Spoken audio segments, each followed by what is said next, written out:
할렐루야.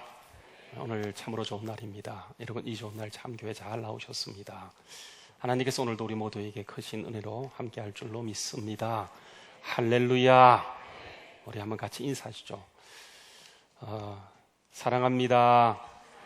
예, 축복합니다. 예, 존경합니다. 한 번 더 인사하시죠. 하나님이 잘해주실 것입니다. 예, 믿으시면 아멘.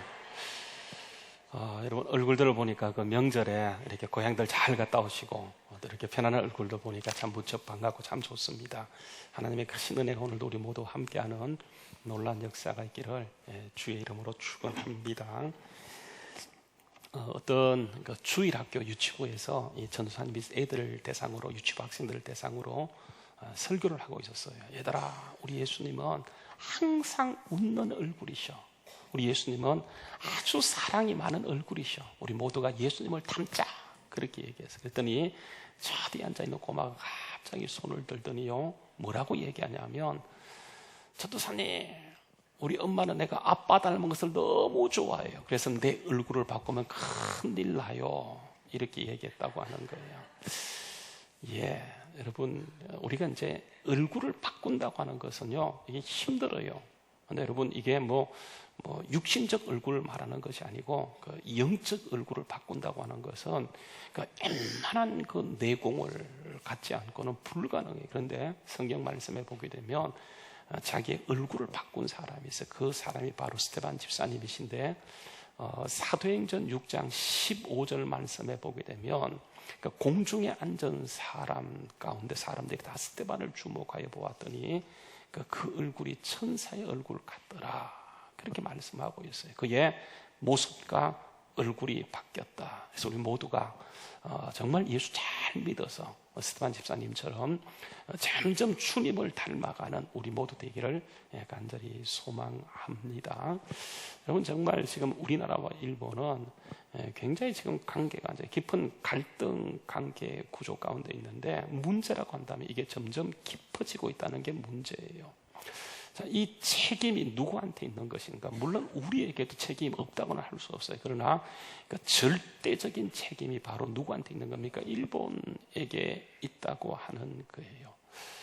여러분, 지금까지 보게 되면 그 일본은 우리가 알다가도 모를 나라가 일본이에요. 정말 일본은 그 모순 덩어리입니다. 한마디로 얘기하면 이중적인 나라가 바로 일본이에요. 여러분, 이런 것들을 가장 잘 드러내주는 책이 한 권 있어요. 그 책 제목이 바로 오늘 말씀의 제목인데, 그게 국화와 칼이라고 하는 그 제목이에요. 여러분, 이것은 고전 중에 고전이거든요. 1946년도에 그 인류 문화학자인 그 루스 베네딕트라는 사람이 이 책을 기록합니다. 한 70년 넘게 된 책인데, 여러분, 이 책은요, 지금까지 일본에 대해서 많은 연구가 있었고 써졌지만 이 책만큼 정확하게 일본을 이해한 책이 없다고 할 정도로 일본에 대해서는 기념비적인 책이에요. 그러니까 일본이 왜 저렇게 행동하고 왜 저렇게 살아가는지 그것을 이해할 수 있는 그 일본에 관한 이게 이제 필독서 가운데 필독서가 바로 이제 국화와 칼이라고 하는 그런 책이에요. 여러분, 일본은요, 이렇게 이제 평화와 전쟁을 동시에 사랑하는 이중적인 국가예요. 그래서 한 손에 국화를 들고 있으면 또 다른 한 손에는 이게 칼을 숨기고 있는 것이 바로 일본입니다. 여러분, 일본이 저렇게 되어진 것은 그 베네딕트에 의하게 되어지면 윤리적 절대 기준이 없기 때문이라고 하는 거예요. 그러니까 윤리적 절대 기준이 없다 보니까 항상 상황적이에요. 그래서 상황이 되어지면 생존을 위해서는 전쟁도 불사해요. 생존을 위해서는 상황 가운데 무릎도 꿇는 굴종을 일삼는 것이 바로 일본 문화이고 일본 역사라고 하는 거예요. 제가 이제 이 책을 접하기 전까지는 일본을 도무지 이해하지 못해서 일본이 왜 저렇게 행동하는 것인가 이해되지 않는데, 이 책을 접하면서 일본의 이중성, 일본의 모순성을 이해하기 시작했어요. 이런 것에 대해서 솔직히 딱 까놓고 보게 되면 일본만 모순성이 있고 일본만 이중적인 것이 아니고요, 세상 모든 사람의 모순 모순적이고 이중성을 갖고 있잖아, 그죠? 여러분, 모순적이지 않는 사람이 어디 있습니까? 그래서 우리가 오죽했으면 그 네로람불이야 똑같은 일을 하면서 내가 하면 로맨스이고 남이 하면 불륜이라고 말할 정도로 사람은 그 속에 파고 들어가게 되면 다 모순과 이중성을 갖고 있는 것이 그 인간이라고 하는 거예요. 여러분 잘 모를 거예요. 그 청어람이라고 여러분 아십니까? 그 청어람이라고 기독교에서는 굉장히 유명한 그런 단체예요. 청어람 아카데미라고 얘기해서 그 대표가 양희송 목사님이세요. 그 이분은요, 교회 계획을 철저하게 외치는 분이세요. 뭐 교회 청렴, 교회 윤리, 뭐 기술린 기술린 같은 것을 기독교 실천 윤리를 세워서 그것을 기독교의 실천 윤리를 강조하는 뭐 한마디로 기독교의 계획을 외치는 교회 계획을 외치는 그런 사람이 양희숙 목사님 대표예요. 여러분 이분은요 얼마나 철저한지 그 교회 계획을 외치는 사람 3인방이죠, 그죠? 손봉호 박사님, 김동호 목사님, 그리고 그 양희수 목사님, 이 3인방이 얼마나 교회를 신랄하게 공격하는데, 어떤 때는요 그분들이 이렇게 공격하는 것을 보게 되면 교회에 몸담고 있는 목회자로서 상당히 불편할 때가 한두 번이 아니에요. 근데 한쪽으로는 그렇게 용기 있게 신랄하게 비판하는 것이 그 용기가 부럽기도 한 거예요. 그래서 속으로 교회에 저런 사람도 필요하구나 생각했는데 이게 웬일입니까? 얼마 전에 이분이요 그렇게 교회의 실천을 강조하고 교회의 윤리를 강조하고 교회의 청렴을 강조했었어요. 그래서 교회 미투 운동이라고 교회 안에 미투 운동을 그 선발대가 이렇게 진행했는데 결국 까놓고 보니까 이분이요 자기 부인이 아닌, 정말 부끄러워요, 자기 부인이라는 그 다른 여자와 오랫동안 불륜 관계에 있었고, 그래서 그 지난 주간에 이분이 결국은 제명 출교 면직 처분을 받았다고 합니다. 제가 이제 이 얘기를 보면서 얼마나 마음이 불편했던, 다른 분도 아니고 그렇게 청렴을 외치고 그렇게 윤리를 외치고 그렇게 교회 계획을 외쳤던 분이 어떻게 저럴 수 있을 것인가, 이게 이해되지 않는 거예요. 근데 여러분, 얘가 책을 보다가 보니까 그 정신 분석학에서 얘기하는 것을 보게 되면 이런 경우에 확신의 늪에 빠졌다고 얘기하게 돼요. 사람은요 확신이 소신이 되고 소신이 고집이 되게 되면 언제나 범하는 실수가 뭐냐면 자가당착, 자기 확신의 늪에 빠지도록 돼 있다라고 하는 거예요. 그래서 여러분, 사람은 다 약한 존재예요. 우리가 믿을 수 있는 사람은 절대로 사람이 아닙니다. 사람은 다 절대적인 존재가 못 돼요.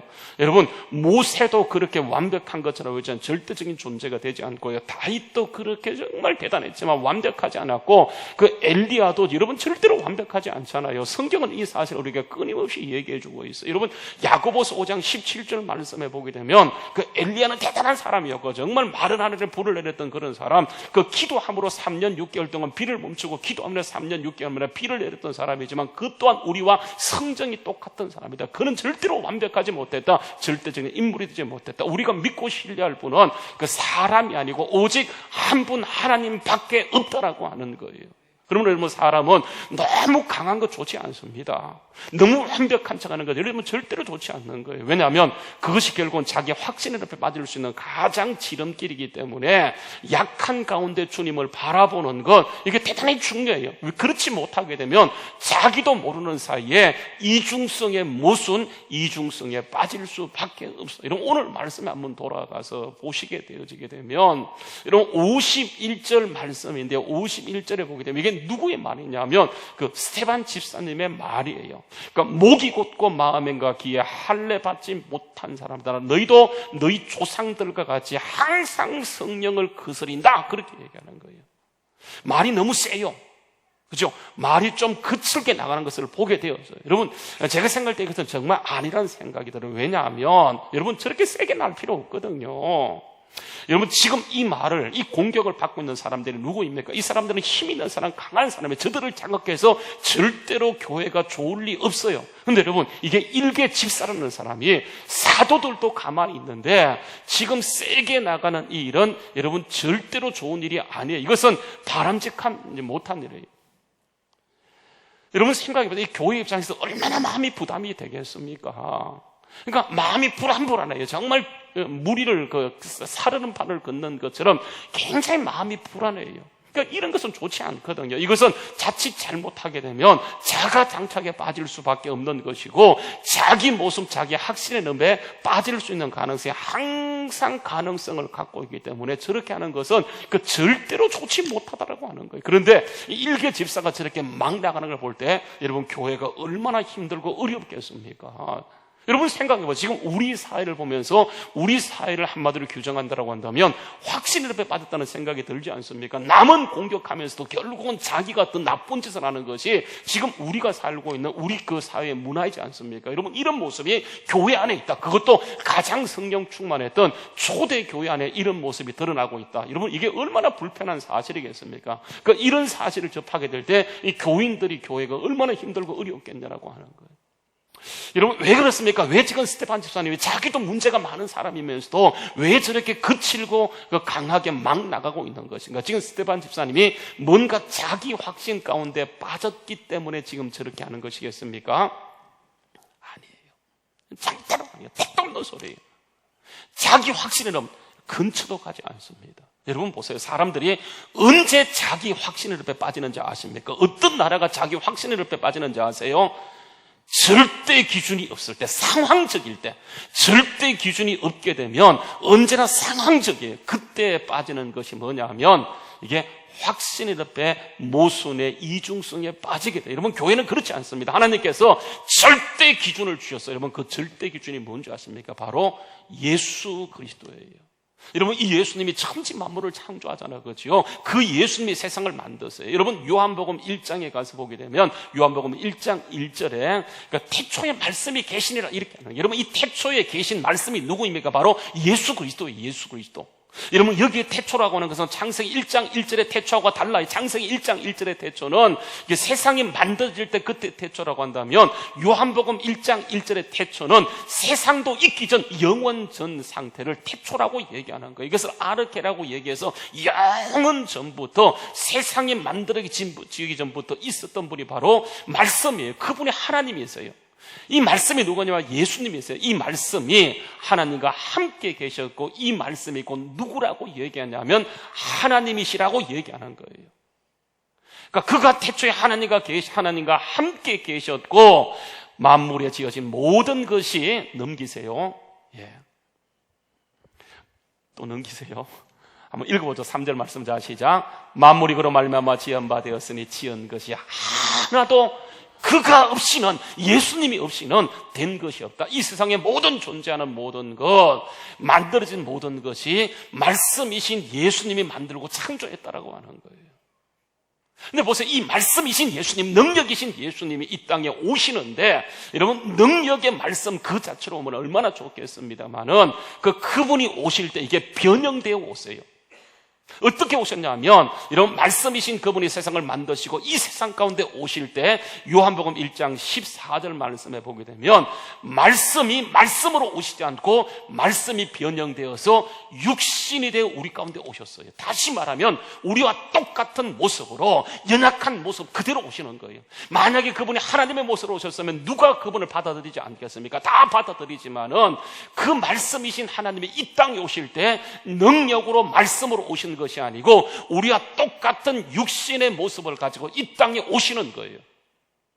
여러분, 그 이유가 뭘까요? 왜 주님은 말씀이시고 세상을 만드셨으면 어차피 그분이 오실 것이라고 한다면 능력으로 힘 있는 모습으로 오시면 참 좋을 텐데 왜 연약의 모습을 입고 오셨는가? 여러분, 그 비밀이 고린도전서 15장 22절에 밝혀지고 있는데, 아담 안에서 모든 사람이 죽은 것처럼 예수 안에서, 그리스도 안에서 모든 사람을 살려주기 원하셔서 그분이 이 땅에 오실 때 우리와 똑같은 육신의 모습을 입고 오시는 거예요. 그래서 여러분, 바울 사도는 45절 말씀에서 이런 말씀을 한번 읽어볼까요? 자, 시작. 기록된 바 첫사람 아담은 생명이 되었지만은 마지막 아담이신 육을 입고 오신 예수님은 살려주는 영이 되어서 그분을 믿는 모든 사람들을 살려주는, 여러분, 이것을 어디에서 이루느냐 하면 그러니까 십자가에서 완벽하게 그 사실을 이루세요. 십자가를 통해서 그 사실을 이루시는데, 이것은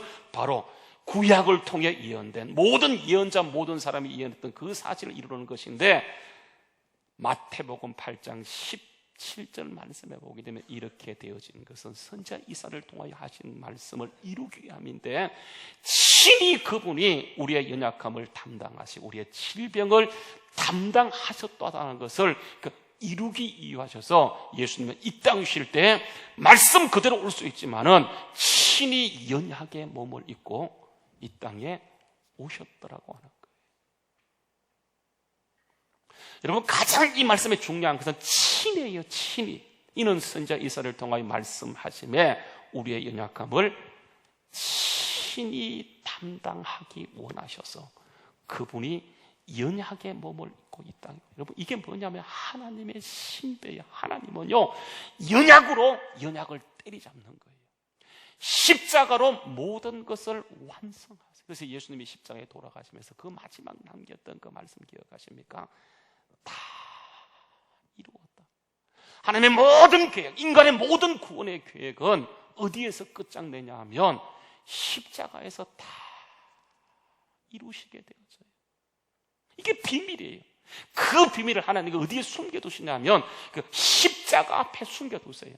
인간의 능력, 인간의 지혜는 도저히 이해할 수 없는, 사람의 상식과 사람의 지혜는 도저히 알 수 없는 십자가의 신비, 십자가의 비밀에 그것을 꽁꽁 숨겨두게 되어져요. 우리가 알고 있지만 다시 한번 확인 차원에서 보게 되면 바울 사도가 이 사실을 고린도전서 1장 18절 이하에서 말씀하고 있는데 이렇게 얘기해요. 십자가의 도가 멸망하는 자들에게 미련한 것이요 구원을 받는 우리에게는 하나님의 능력이라고 얘기하면서, 기록된 바 내가 지혜 있는 자들의 지혜를 멸하고 총명한 자들의 총명을 패하기 원하셔서 주님은 사람의 방법이 아니고 하나님의 방법 십자가를 통해서 이 땅에 오시고, 그래서 보세요, 지혜가 어디 있느냐, 선비가 어디 있느냐, 이 세상에 똑똑한 변론가가 어디 있느냐, 하나님께서 이 세상의 모든 지혜를 어떻게 만드셨다고요?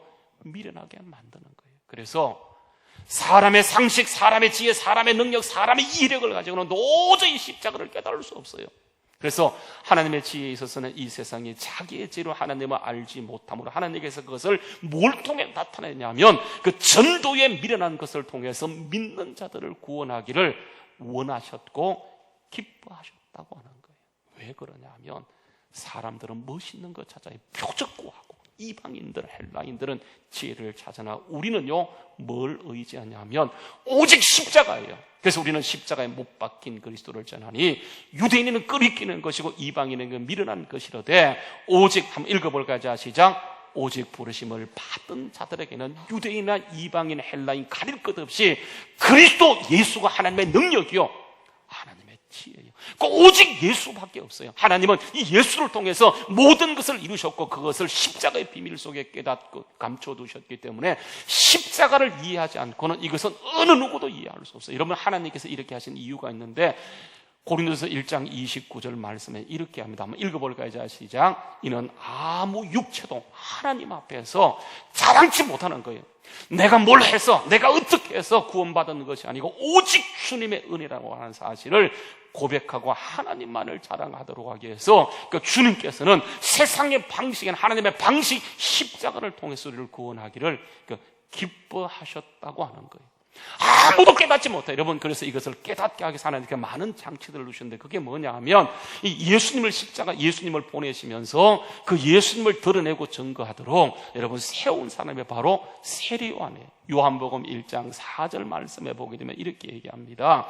그 안에 생명이 있어서는 이 생명은 사람들의 빛이라 빛이 어둠에 빛이 돼 어둠이 깨닫지 못하더니 그래서 하나님께로 보내받은 사람이 나타났는데 그 사람의 이름이 요한이라고 하면서 저가 증언하러 왔으니 빛에 대하여 증언하고 모든 사람이 자기로 인하여 믿도록 하려 함이라고 얘기하면서 그는 빛이 아니요 빛에 대하여 증언하러 온 자라 참 빛은 따로 있는데 그분이 예수님이세요. 참 빛, 그 세상에 와서 각 사람에게 비추는 빛이 있었나니 그가 세상에 계셨으며 세상은 그로 말미암아 지은 바 되었으되 세상이 그를 알지 못해요. 자기 땅에 왔지만 이게 세상의 지로 알 수 없는 문제가 아니었기 때문에 백성이 거부해요. 영접지 않아요. 그러나 보세요, 12절 말씀 우리가 너무 잘 아는 말씀이죠. 영접하기만 하면 누구든지 예수 이름을 믿기만 하면 그 사람에게 주어지는 권세가 뭐냐 하면 하나님의 자녀가 되는 권세가 주어져요. 여러분, 이것은 사람의 지혜가 아니에요. 사람의 능력, 사람의 혈통이 아니에요. 무엇이라고 얘기합니까? 한번 같이 읽어볼까요? 자, 시작. 이는 혈통으로나 육적으로나 사람의 뜻대로 나지 아니하고 오직 하나님께로부터 나는 하나님께로부터 난 자라고. 여러분, 이게 뭐냐면 성령의 역사예요. 성령의 역사. 그래서 성령으로 하지 않고는 누구든지 예수를 주시라 할 수가 없어요. 절대로 이해할 수 없는 것, 아무리 똑똑도 이해하지 할 수 없기 때문에 이것은 오직 성령으로 하시는 것이라고 얘기하면서 니고데모 앞에 예수님께서는 요한복음 3장 3절 말씀에 이런 말씀을 하세요. 예수께서 대답하여 이르시되 내가 진실로 진실로 내게 이르노니 사람이 거듭나지 않고는 하나님 나라를 볼 수 없다라고 얘기하면서 그것을 어떻게 그럴 수 있냐고 얘기했을 때 예수님께서 그 니고데모에게 요한복음 3장 5절 말씀에서 이렇게 합니다. 예수께서 대답하시되 진실로 진실로 내게 이르노니 사람이 물과 성령으로 나지 아니하면 하나님 나라에 들어갈 수 없다라고 얘기하면서 6절 말씀에 이렇게 얘기합니다. 한번 따라서 하세요. 육으로 난 것은 육이요 영으로 난 것은 영이다. 그렇게 얘기하세요. 그러니까 육과 영이 달라요. 영역 자체가 달라요. 도저히 깨달을 수 없어요. 왜냐하면 육으로 난 것은 육이고 영으로 난 건 영이기 때문에 예수님께서는 나중에 요한복음 6장 63절 말씀에 가서 보게 되면 한번 읽어볼까요? 자, 시작. 살리는 것은 영이요 육은 다시 한번 살리는 것은 무엇이라고요? 영이요 육은 뭐하다는 겁니까? 무익한 거예요. 사람들이 무익한 거 붙들고 살기 때문에 교회 안에서도 그것에 중심되어 있게 되면 자꾸만 눈이 어두워지게 되어져요. 살리는 것은 영인데 그것을 바라보고 그것을 의지하면 우리의 눈이 뜨이게 되고 결국은 성벽하게 되어지는데 살리는 영이 아니고 육을 붙들고 가기 때문에 점점 눈이 어두워지게 되고 영적인 것을 보지 못하고 육적인 삶으로 치닫게 되는 것을 보게 되어져요. 그래서 보세요. 결론이 뭔지 아십니까? 바울 사도는 이렇게 얘기해요. 고린도전서 12장 3절 말씀에 보게 되면 그러므로 내가 너희에게 알리노니 하나님의 영으로 말하는 자는 누구든지 예수를 저주할 자라 하지 아니하고 또 성령으로 아니하고서는 누구든지 예수를 주시라 할 수 없다. 오직 우리가 예수를 믿을 수 있는 근거는 세상의 지혜가 아니고 육이 아니고 오직 성령이라고 얘기하는 거예요. 여러분, 이 성령님이 누구입니까? 그분이 하나님이잖아요. 그렇죠? 그래서 우리가 믿는 하나님은 삼위일체 하나님, 성부 하나님, 성자 하나님, 성령 하나님이세요. 그분은 하나님이세요. 성령님, 예수님이 하나님인 것처럼 성령님 역시 하나님이에요. 근데 이 성령님은 하나님이신데 성경의 말씀을 읽어가다 보면 이 성령님은 그냥 삼위일체 하나님이 아니고 그분은 예수의 영이라고 얘기하는 거예요. 그러니까 그리스도의 영이라고 얘기하는 거예요. 성령님은 하나님이세요. 그분은 예수 그리스도의 영, 그리스도 예수의 영이라고 얘기하고 있어요. 여러분, 로마서 8장 9절 말씀에 보게 되면 만일 너희 속에 하나님의 영이 거하시면, 성령님이세요. 만일 너희 속에 하나님의 영이 거하시면 너희가 육신에 있지 않고 영에 있나니 누구든지 그리스도의 영이 없으면 그 사람은 그리스도의 사람이 아니다. 그렇게 말씀하세요. 이 그리스도 영, 이분이 누구입니까? 성령님이세요. 사도행전 16장 7절 말씀에 보게 되면 바울이요 복음 전가에서 가기는 자꾸 막혀요. 근데 그 막는 자가 누군가 봤더니 예수의 영, 누구라고요? 성령님께서 막으시는 것을 보게 돼요. 여러분, 성경은 철저하게 성령님 하나님이신데 그분은 예수의 영이고 그리스도의 영이세요. 그래서 여러분 보세요. 예수님, 성령님이 오시게 되면 우리를 어디로 이끌어가냐면 자꾸 예수님께 이끌어가는 거예요. 내 상식으로 믿을 수 없고 내 상식으로 이해할 수 없기 때문에 성령님이 오시게 되면 우리를 자꾸만 어디로 이끌어가냐 하면 육은 무익하기 때문에 점점 영적인 세계로 이끌어가는 분이 누구냐면 이게 성령님이세요. 그래서 요한복음 14장 16절 말씀에 보게 되면 예수님이 가슴의 소리를 고와 같이 버려두지 않고 우리에게 성령을 보내세요. 내가 아버지께 구하겠으니 그가 또 다른 보혜사를 너희에게 주사 영원토록 너희와 함께 있게 하는데 26절 말씀에 가서 보게 되면 그분은 보혜사라서 곧 아버지께서 내 이름으로 보낼 보혜사 성령, 그가 너희에게 모든 것을 가르치고 내가 너희에게 분부한 모든 말씀을 말한 모든 것을 생각나게 하고 깨닫게 하는 분이세요. 그러니까 성령님이 오시게 되면 그분은 그리스도 예수의 영이기 때문에 우리가 깨닫지 못하고 이해하지 못한 것을 깨달을 수 있도록 자꾸만 생각나게 하고 깨닫게 하고 기억나게 하는 분이 바로 성령님이세요. 여러분 아시는 것처럼 예수님의 제자들이 예수님의 콜링을 받고 주님을 따라갔지만 그들이 주님을 이해하지 못해요.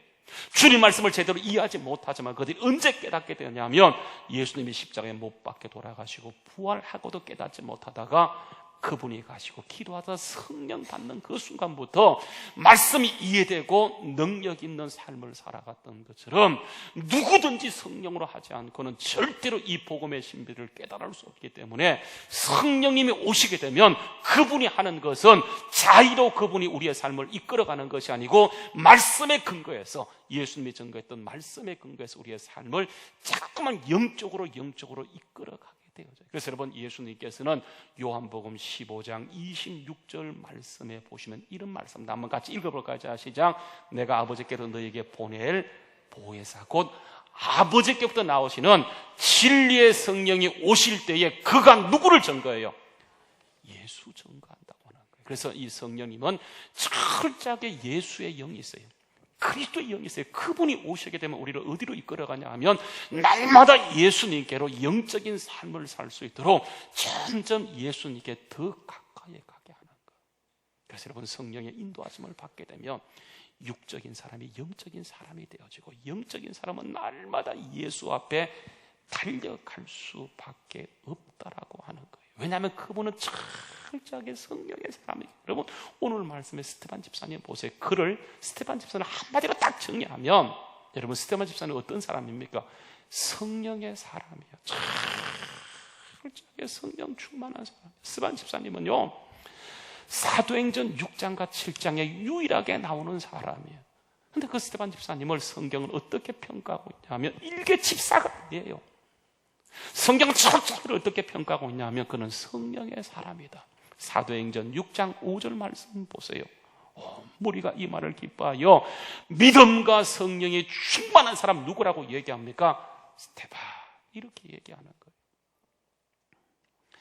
사도행전 6장 8절 말씀에도 보게 되면 스테반이 은혜와 권능이 충만하여 그는 집사님이었지만 기적을 행하고 표적을 행하고 민간 가운데 그 역사를 나타내는 거예요. 10절 말씀도 보게 되면 스테반이요 지혜와 성령으로 말함을 그들이 도무지 감당하지 못하는 거예요. 거짓 증인들을 내세워도 가짜들을 내세워도 그 누구 하나 스테반 한 사람을 감당하지 못해요. 그래서 여러분 우리가 아까 보았던 말씀 사도행전 6장 15절 말씀 사람들이 공중 가운데 앉아서 스테반을 주목하여 보았더니 그 얼굴이 무슨 얼굴을 했다고요? 성령 충만한 얼굴을 성경은 천사의 얼굴 같더라 그렇게 얘기하는 거예요. 스테반이 변화되어지는 것은 여러분 그가 영성이 이뻐서 그런 것이 아니고 철저하게 성령님을 의지하게 될 때 그 성령님이 그 단계까지 그의 삶을 이끌어가는 거예요. 이것은 결단을 통해 되는 것이 아니고 훈련을 통해 되는 것이 아니고 오직 성령이기 때문에 철저하게 성령을 의지하는 거예요. 여러분 그 성령이 드러내는 것은 오직 예수예요. 성경 전체가 오직 예수예요. 성경을 짜고 짜면 거기서 나오는 것은 예수밖에 없어요. 창세기도 예수고 요한계시록도 예수고 예수 말고는 없어요. 철저하게 예수인데 보세요. 그 유대인들이 그 성경을 동일하게 들고 그들이 보고 있지만 그들은 어디에 머물러 있냐 하면 율법에 머물러 있어요. 예수님께서 이미 율법을 다 완성하시고 복음으로 넘어왔는데 그들이 어디에 머물러 있냐 하면 율법에 머물러 있어요. 모세에 머물러 있어요. 그들은 성전에 머물러 있어요. 주님이 이 성전을 흘러 내가 사흘 만에 지으리라 하면서 십자가로 모든 것을 이루셨는데 그들은 아직도 어디에 머물러 있냐면 예수로 옮겨오지 못하고 그들이 구약에 머물러 있고 율법에 머물러 있고 모세에 머물러 있고 다윗에 머물러 있고 아브라함에 머물러 있고.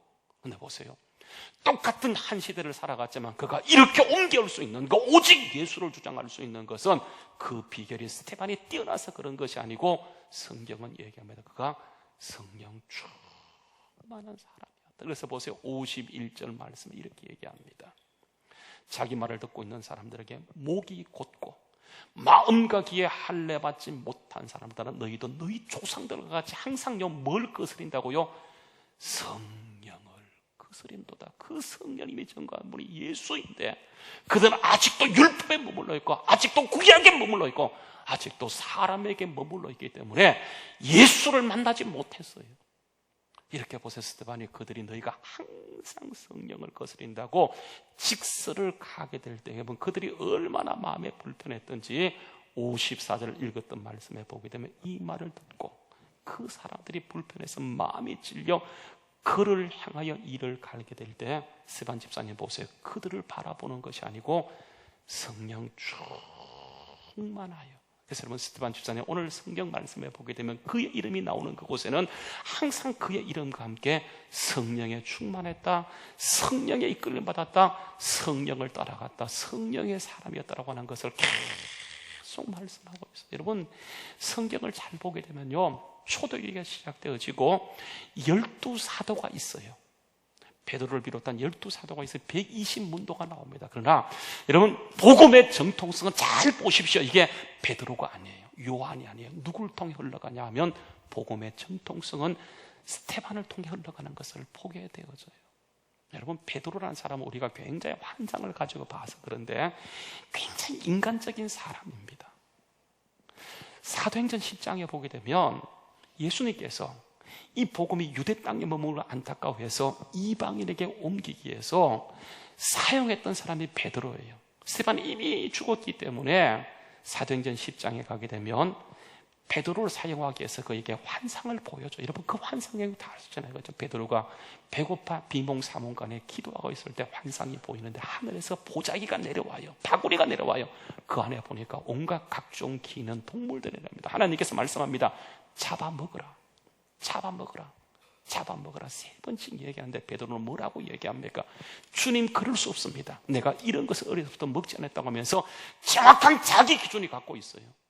주님은 지금 귀한 역사를 이루기 위해서 그를 사용하고자 하는데 끝까지요 자기 기준을 내세우는 사람이 바로 베드로예요. 그래서 결국은 베드로는 정통성을 갖고 있지만 그 정통성이 누구한테 넘어가냐 하면 여러분 사도행전에 보게 되면 그게 성령 충만한 산 스데반에 넘어가고 스데반의 정통성이 누구로 복음의 정통성이 넘어가냐 이게 바울에게 이어지는 것을 보게 되어져요. 그래서 여러분 성경은요 결국은 사도행전은 바울로 넘어가서 바울이 복음 들고 로마까지 가는 그것을 쭉 보여주고 있는 것이에요. 여러분 이게 성경의 역사이며 오늘도 철저하게 성령 충만한 사람을 통한 하나님의 정통성은 복음의 역사는 계속 흘러가고 있는 것을 보게 되어져요.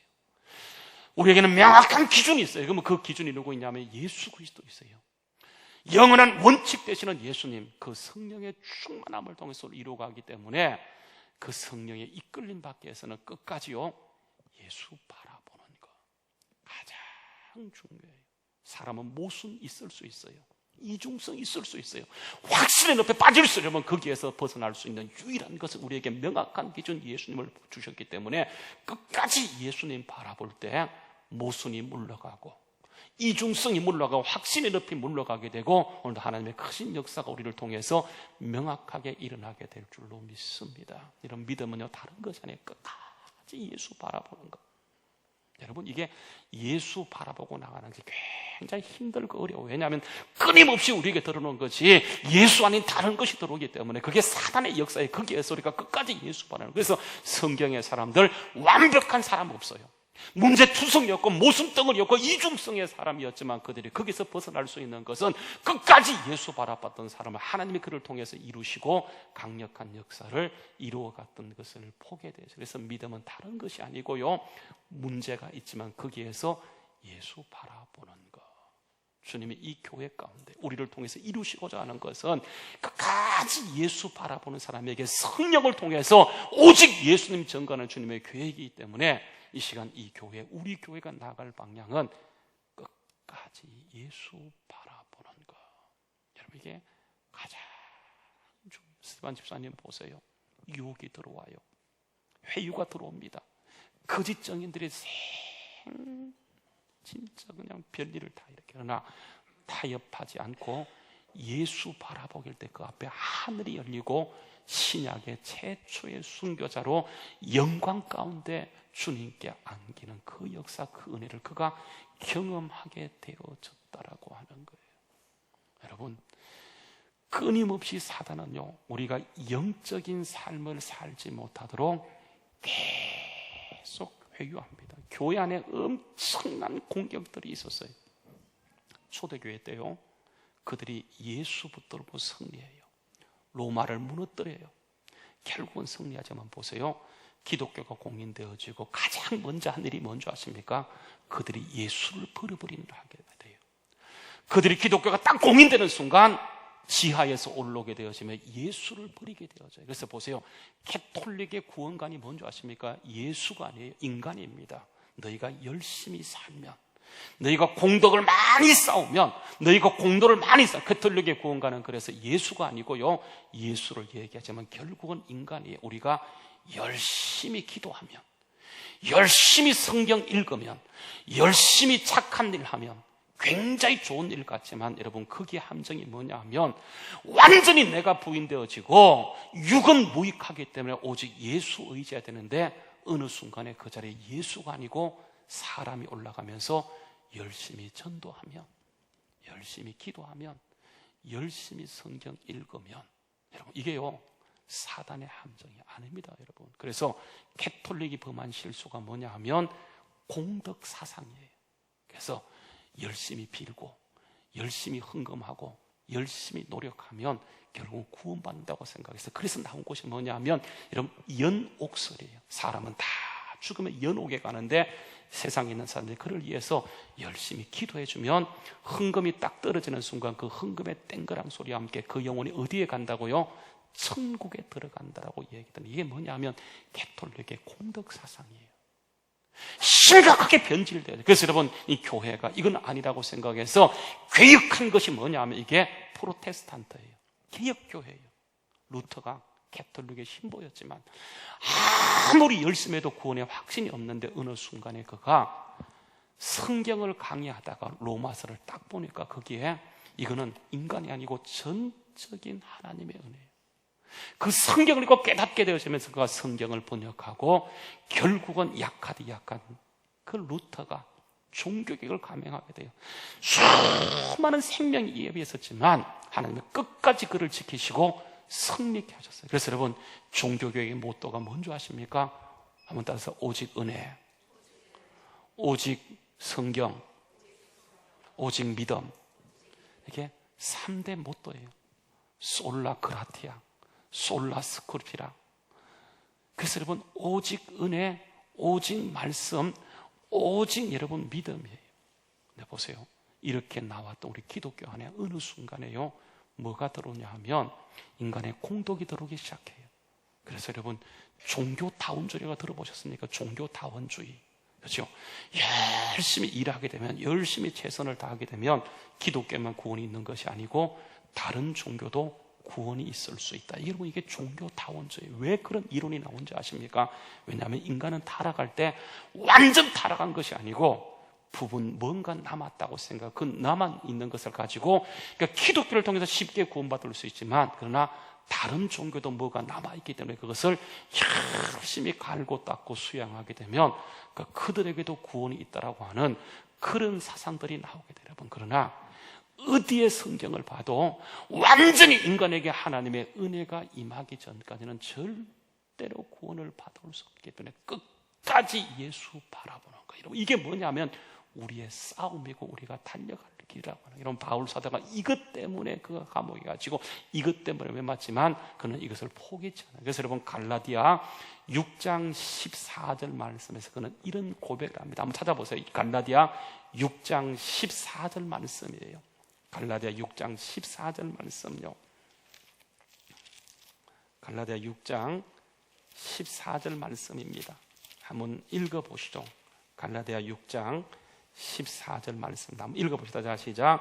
그러나 내게는 우리 주 예수 그리스도의 십자가 외에는 결코 자랑할 것이 없느니 그리스도로 말미암아 세상이 나를 대하여 십자가에 못 박히고 내가 또한 세상에서 그러하다라고 얘기하는 거예요. 여러분, 복음의 정통성은 오직 십자가 붙들고 나가는 그 사람 통해 이루어짐을 기억하고, 오늘도 주님께서 원하시는 것은 육이 아니고 영이에요. 육은 무익하지만 살리는 것은 오직 영적인 것이기 때문에 끝까지 예수 붙들고 나가는 그 사람을 통해서 오늘도 하나님이 강력하게 일하심을 믿고 우리가 삶의 자리에서 타협하지 말고 끝까지 예수님 의지하고 믿음으로 승리하는 우리 모두 될 수 있기를 주의 이름으로 축원합니다. 우리 같이 기도하시겠습니다.